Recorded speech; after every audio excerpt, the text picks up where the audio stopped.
السلام علیکم ورحمۃ اللہ وبرکاتہ۔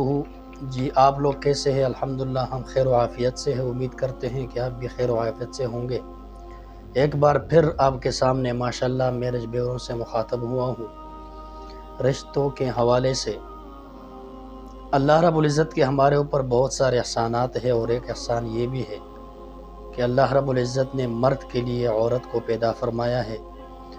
اور دیکھیں جی قرآن کریم کے اندر اللہ رب العزت کا ارشاد ہے، اللہ فرماتے ہیں وَمِنْ آيَاتِهِ أَنْ خَلَقَ لَكُم مِّنْ أَنفُسِكُمْ أَزْوَاجًا۔ اللہ ارشاد فرماتے ہیں کہ میری قدرت کے نشانیوں میں سے ایک نشانی یہ بھی ہے کہ میں نے تمہارے جنسوں میں سے تمہارے لیے ازواج کو پیدا فرمایا، یعنی بیویوں کو پیدا فرمایا۔ آدم علیہ السلام سے اللہ رب العزت نے بی بی حوا علیہ السلام کو پیدا فرمایا۔ دیکھیں قرآن کریم کے اندر اللہ نے فرمایا، شادی کرنے کی علت اللہ نے بیان فرمایا، شادی کیوں کی جاتی ہے۔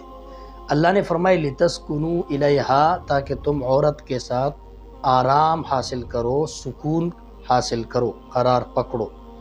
وَجَعَلَ بَيْنَكُمْ مَوَدَّةً وَرَحْمَةً، اور تمہارے اور تمہارے بیویوں کے درمیان اللہ رب العزت نے ایک تعلقات قائم کیے ہیں، ایک محبت، ایک شفقت قائم کیا ہے۔ دیکھیں اللہ رب العزت نے یہاں پر صرف بیوی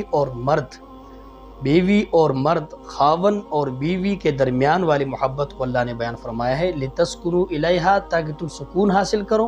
وَجَعَلَ بَيْنَكُمْ مَوَدَّةً وَرَحْمَةً، اور تمہارے درمیان اللہ نے مودت اور محبت پیدا فرمایا ہے۔ دیکھیں اللہ رب العزت نے ایک انداز بیان فرمایا قرآن کے اندر کہ دیکھو دوسرے مقام پر اللہ رب العزت ارشاد فرماتے ہیں کہ اللہ رب العزت نے تمہاری جنسوں میں سے تمہارے لیے بیویوں کو پیدا فرمایا، جَعَلَ لَكُم مِّنْ أَنفُسِكُمْ أَزْوَاجًا وَجَعَلَ لَكُم مِّنْ أَزْوَاجِكُمْ بَنِينَ، اور اللہ رب العزت نے تمہاری جوڑوں میں سے تمہارے لیے بیٹے عطا فرمائے ہیں، وَحَفَدًا، اور اللہ نے تمہارے لیے پوتے نصیب فرمائے ہیں، بیٹوں کے بیٹے۔ دیکھو یہ تب ہوگا جب ہم نکاح کو عام کریں۔ نکاح حضور صلی اللہ علیہ وسلم کی پیاری سنت ہے، پھر اللہ رب العزت نے ہمیں اختیار دیا ہوا ہے۔ اللہ فرماتے ہیں کہ تم ایک بیوی رکھو، دو رکھو، تین رکھو، چار رکھو۔ فَإِنْ خِفْتُمْ أَلَّا تَعْدِلُوا فَوَاحِدًا، اگر تمہیں یہ خوف ہو کہ تم 2، 3، 4 کے درمیان عدل قائم نہ کر سکو، فَوَاحِدًا، پھر ایک رکھو، تو بیوی رکھو۔ اس لیے کہ اللہ رب العزت نظام کائنات چلا رہا ہے، اور نظام کائنات چلانے کے لیے شادی ضروری ہوتی ہے، بیوی کرنا ضروری ہوتی ہے۔ اس لیے اللہ رب العزت نے ہر چیز کو جوڑا بنایا ہے، جبکہ مرد و زن کو بھی اللہ رب العزت نے جوڑا بنایا ہے۔ اور یہ ایک ایسی محبت ہے کہ اللہ کے رسول صلی اللہ علیہ وسلم نے فرمایا ہے، اور امام اعظم ابو حنیفہ رحمۃ اللہ علیہ کا مسلک بھی یہی ہے۔ اللہ کے رسول نے فرمایا، امام صاحب نے فرمایا ہے، دیکھو ایک ہوتا ہے تخلی فی العبادت، اور ایک ہوتا ہے نکاح۔ تخلی فی العبادت کا معنی یہ ہے کہ اگر کوئی شخص یہ کہے کہ میں نکاح نہیں کروں گا، ساری زندگی عبادت میں لگا رہوں گا، اور ایک ہوتا ہے نکاح کرنا۔ امام ابو حنیفہ، جس کا ہمارے مسلک ہے، جس کے اوپر امام ابو حنیفہ رحمۃ اللہ علیہ فرماتے ہیں کہ تخلی فی العبادت غیر افضل ہے، یعنی کوئی پسندیدہ کام نہیں ہے، جبکہ نکاح کرنا بہت افضل عبادت ہے، اعلیٰ عبادت ہے۔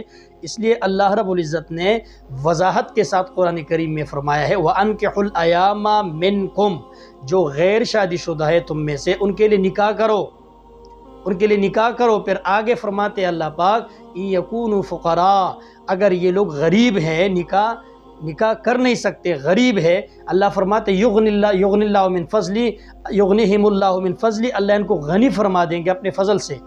تو نکاح کرنے کی برکت یہ ہے کہ انسان مالدار ہو جائے گا، اور اللہ رب العزت کے پاس سے روزی نازل ہوتا ہے، رزق اوپر سے آتا ہے۔ اس لیے ہم یہ سوچتے ہیں کہ ہماری ڈیوٹی نہیں ہے، جاب نہیں ہے، نوکری نہیں ہے، پیسے نہیں ہے، شادی کہاں سے کرے، تو اللہ نے یہ وہم پہلے سے دور فرمایا۔ وَفِي السَّمَاءِ رِزْقُكُمْ وَمَا تُوعَدُونَ، اللہ فرماتے آسمان کے اندر تمہاری روزی ہے، اور تم سے وعدہ کیا گیا ہے۔ بھائی زمین کے اندر توڑی ہے روزی، اگر بارشیں بند کر دے اللہ پاک، ہوائیں بند کر دے، سورج بند کر دے، جی چاند بند کر دے اللہ رب العزت، یہ راتیں دن ان کی یہ مٹھاس ختم کر دے، تو ہم کہاں سے کھائیں گے پھر؟ یہ اوپر سے ہے بھئی، فیصلے اوپر سے۔ تو جی ویڈیو لمبی ہو جائے گی۔ میں آپ کے سامنے آج جو رشتہ شیئر کرنے والا ہوں وہ ماشاءاللہ بہت اچھا رشتہ ہے۔ نام ہے علینا، اس بچی کا نام ہے علینا، یہ قواری ہے، گریجویشن ان کی تعلیم ہے جی، 27 ایج ہے، 27 سال ان کی عمر ہے جی۔ اہل سنت والجماعت سے تعلق رکھتی ہے، اور ان کی 2 بہنیں، 2 بھائی ہے اور 1 بہن ہے جو کوئی شادی شدہ نہیں ہے ان میں سے، اور گھریلو لڑکی ہے ان کا، یہ گھریلو لڑکی ہے خود، اور یہ ماہانہ ان کا ٹھیک ہے، اور آگے یہ رینٹ پر رہتی ہے، مغل برادری ہے، اور لاہور کے اندر ان کا سبزدار شریف لوگ ہو۔ ان کا ڈیمانڈ یہ ہے کہ شادی کرنا چاہتی ہوں، شریف لوگ ہو، اچھے لوگ ہو، کوئی اور ڈیمانڈ نہیں ہے کہ پڑھائی والا ہو، فلاں ہو، یہ ہو وہ ہو، نہیں، صرف شرافت والے لوگ ہو تو میں شادی کرنے کے لیے تیار ہوں۔ یہ اگر کسی کو یہ رشتہ چاہیے اس کے مغل والے لوگ تو ہمارے ساتھ رابطہ کر سکتے ہیں۔